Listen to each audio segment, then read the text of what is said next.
세계적인 전기 자동차 브랜드죠. 테슬라 주가가 지난해에만 743% 폭등했다고 합니다. 획기적 친환경 전기차 기술을 보유한 영향이 컸다고 하는데요. 최근에 바다 위의 테슬라 친환경 선박이 또 떠오르고 있다고 하네요. 대형 선박 한 척이 하루에 내뿜는 오염물질이 자동차 수백만 대가 배출하는 오염물질의 양과 좀 비슷하다 보니까 자동차 개선보다 선박 한 척을 친환경 선박으로 바꾸는 게 더 효율적이다. 이런 이유 때문이라고 합니다. 그래서 오늘은 친환경 선박에 대해 알아보도록 하겠습니다. 오늘도 K웨드 반기성 센터장과 함께합니다. 어서 오세요. 네, 안녕하세요. 예, 반갑습니다. 이 궁금하네요. 얼마나 많은 물질을 배출하는지도 궁금한데 일단은 모르셨을 것 같아요. 그렇게 많은 오염 물질을 선박들이 배출을 해요, 진짜?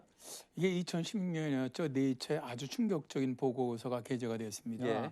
우리나라의 부산이 중국 상해, 선전 등과 함께 세계에서 대기 오염 배출이 가장 많은 더티 10에 뽑힌 겁니다. 예. 이제 우리는 흔히 뭐 부산 앞바다 하면 부산 갈매기가 날아다니고 백고등이 뿡하고 울리는 어떻게 보면 상당히 깨끗하던 이미지가 좀 있는데 예. 아주 정반대라는 것이죠. 환경부에서 발표한 비도로 분야에서의 미세먼지 배출량을 먼저 보면은 예. 비도로 분야라 하면은 선박, 건설 장비, 농업기계, 철도 등의 분야입니다. 근데 놀라운 것은 선박이 비도로 분야 전체의 48%로 절반을 차지할 정도로 배에서 배출되는 미세먼지 양이 엄청나다는 것이죠. 근데 왜 그런가 하면 말이죠. 많은 전문가들은 선박에서 배출되는 이산화황의 영향이라고 말합니다. 네. 예전에 이제 선박이 사용하는 연료유가 황 함량이 매우 높은 저급중유를 사용을 했습니다. 저급중유는 자동차 경유보다 3,500배나 많은 황이 들어있는데요. 이게 얼마나 심각한게 하면 말이죠. 독일 자연보호연맹은 깨끗하고 고급스러운 실내를 자랑한 크루즈 선박, 이 선박 한 척이 배출하는 대기 오염 물질 자료를 발표를 했었는데요. 네. 대형 크루즈 선박 한 척은 하루에 약 150톤의 연료를 태우는데 대형 크루즈 선박이 배출하는 아황산가스는 수백만 대의 자동차가 배출하는 양과 비슷하고요.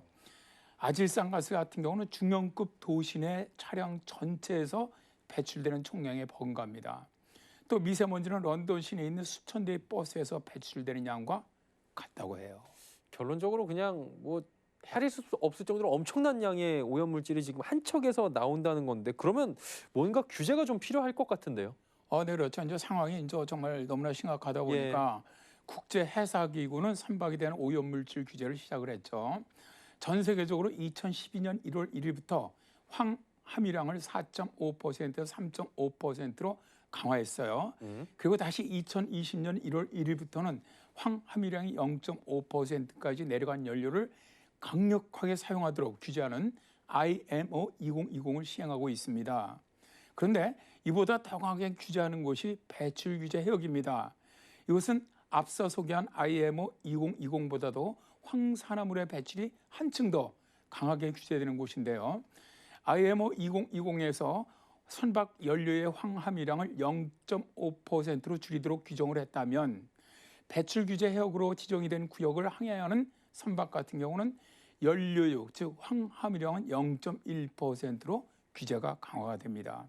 현재 발트해, 북해, 미국 대다수 해역, 카리브 해안, 그리고 중국 해역도 바로 이 ECA로 지정이 되어 있습니다. 예. 그리고 우리나라도 2020년 9월부터 부산항, 인천항, 여수 광양항, 울산항, 평택 단진항 등 국내 5대 주요 항만을 배출 규제 해역으로 지정을 했죠. 예. 근데 문제는요. 이렇게 황 함유량을 갖다 좀 엄청 큰 폭으로 줄였음에도 불구하고 여전히 엄청난 오염 물질을 대기 중으로 내뿜는다는 것이죠. 그러니까 바꿔 생각하면은 전에 뿜었던 게 실로 더 어마어마하다 이렇게 보일 수도 있을 것 같은데 자동차 같은 경우에는 그러다 보니까 이제 뭐 내연기관의 종식을 알리지 않았습니까? 그럼 선박도 이런 대안은 없을까요? 일단 제가 테슬라의 그 자동차 얘기를 했던 것은 예. 선박의 오염원을 좀 전기 자동차처럼 줄일 수는 없는 거냐 하는 논의가 좀 있기 때문입니다. 네네. 여기에 대한 대안은 기존 화석 연료를 사용하던 선박을 오염 배출이 없는 친환경 선박으로 대체하면 가능하다는 것이죠.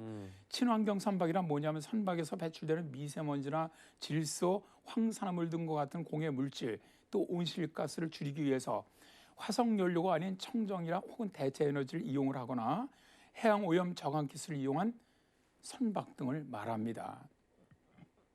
현재는 이러한 친환경 선박으로 불리는 선박이 LNG선, 예. 수소 선박 등이 있는데요.